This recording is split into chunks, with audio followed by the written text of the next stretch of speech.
SHU View, Seton Hall fans aren't able to come to the men's basketball games.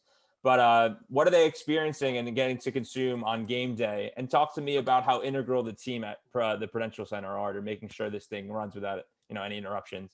Yeah, very crucial. So, we learned pretty quickly how, things can get stale easily. So, we had to kind of develop a plan to be able to produce stuff that people haven't seen already. But admittedly, like we're a small staff here at Seton Hall, so we've kind of come up with a good balance of producing content that is specific to the game while also mixing in content that we're looking to amplify that was maybe put out on our social channels earlier that people may have missed. So, like in terms of like specific to the game, we're doing scouting reports with an assistant coach that a member of my team, Mary Kate Walsh, she records it with the assistant coach the day before every game. And then we show that during our first media timeout. So it's still pretty fresh there in the early part of the game. And then also specific to games is, we've noticed people like talking heads. So we have two alumni who were students working under me before, and they used to cover the team when they were students here. So we go live to them. They're not in arena. This is where Prudential Center comes in and really helps us out. But they're at their homes, and so they bring them in by Zoom, and they're analyzing the first half of the games at halftime, and people love that stuff. They want to hear, what other people's opinions about the games are and how can Seton. We're admittedly a better second half team than a first half team. So, my guys, Rich and Matt, they're, telling our fans how they can get better in the second half and how we're going to, adjust. So that's been a real hit for us. And then, like I mentioned, like we're trying to mix in content that, people are seeing on our social channels or maybe have missed and they haven't seen it. So this is an opportunity for them to see it again. We throw in highlight videos from the last game and put that up. And then also, we're very fortunate to have a great linear partner in Fox, and they produce content for their show Inside the Big East. And they want their stuff amplified just as much as we do. So they gave us permission to post features that they do on our student athletes on SHU View and on our social channels. So, we've been very fortunate there. It's another area to get two to 3 good minutes of content in on these media timeouts. And actually this year was actually specifically unique because of the pandemic. Fox normally would bring a crew out to our campus and shoot all these features. They were unable to do that this year. And so actually the students that work under me were able to actually be the people to shoot those. We brought in a producer by Zoom to ask the student athletes questions, but really like we were shooting it. And I think like our students were floored that these features ended up on FS1 and then subsequently on our SHU View. So, really like a great partnership, and thank you so much to Fox for allowing us to do that. And then, we mentioned Prudential Center, very key in being able to put all of this stuff together because, like I said, we're a small group and we don't have the, production crew to rely on. So Prudential Center is really manning the wheels for us. They show fan cutouts during games. They post graphics.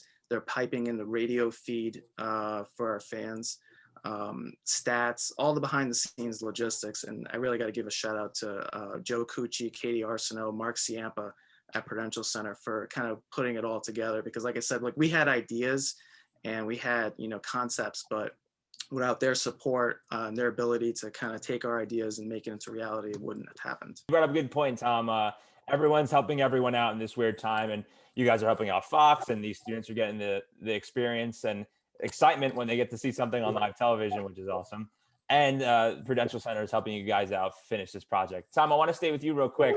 College sports, are known for that rah rah, sis kumbah, that passion and the fight songs. What are some examples of content that you guys are doing to kind of capture the excitement of the fan base while they're at their respective homes? Yep. I got to tell you, it's really hard because I've been in college athletics now for 14 years, and I don't think I've had an appreciation for the game day experience and what it's like to have, college basketball home game more than I do now, because I come into those arenas and they're empty, and it just doesn't feel right. So admittedly, I think it's hard to get that experience on the second screen, but one of the things that we're trying to do is starting with the starting lineups and intro video. That pageantry, which I think that's really in all professional sports, but in college basketball, I know like our fans love watching the intro video. They love the starting lineup. So that's how we get SHU View started. So we're trying to get started with something like impactful right there. So we're doing that, and then there's some little things like that Seton Hall fans, maybe, and only Seton Hall fans would probably appreciate. But we have our public address announcer, Tim McClune. He's very beloved. So you're hearing him throughout the game. We during certain media timeouts, we're showing performances of our dance team, the Sapphires, and then the last media timeout. And I'm not sure how long this has been a tradition at Seton Hall, but it's been a while. But the last media timeout, normally during games, we have a performance by Flagman. And Flagman is a member of our cheer staff who has a giant flag. Giant. And he runs around and does laps around the cheerleaders on the floor during the media timeout. So it's a beloved performance that all of our fans want to see. So we show that at the under 4 media timeout every time. And again, for those of you who don't know, so I think the record is somewhere around 20 laps during a 2.5-minute media timeout. So and that's one of the things that fans are doing. They're counting the laps and cheering at Flagman on to see if he can set the record every time. So just trying to bring in some of those little nuances that a Seton Hall fan would appreciate if they were at the game. Fans continue to come back in some areas of the country, and then vaccine gets rolled out, and hopefully we get back to normalcy in sometime soon. Where do you think this kind of niche idea of a second screen experience goes when things do and eventually go back to normal and the buildings are packed again? Yeah, I think you hit the nail on the head with the word niche, because I'm not positive about how this would go once fans are back in.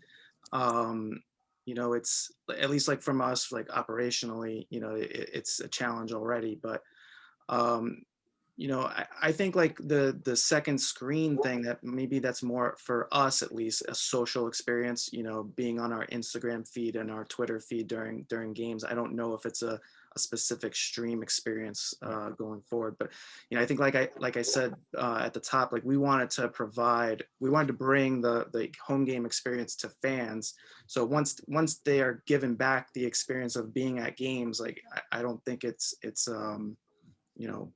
necessarily what we're going to be doing here again in the future. So but hearing some of the things that Sean, Mark, and Alexa are saying, like these are all thoughts that maybe morphs into something different for us down the road. But I could say, like what we're doing right now, I don't know if it's something that we would do once fans are back in the stands.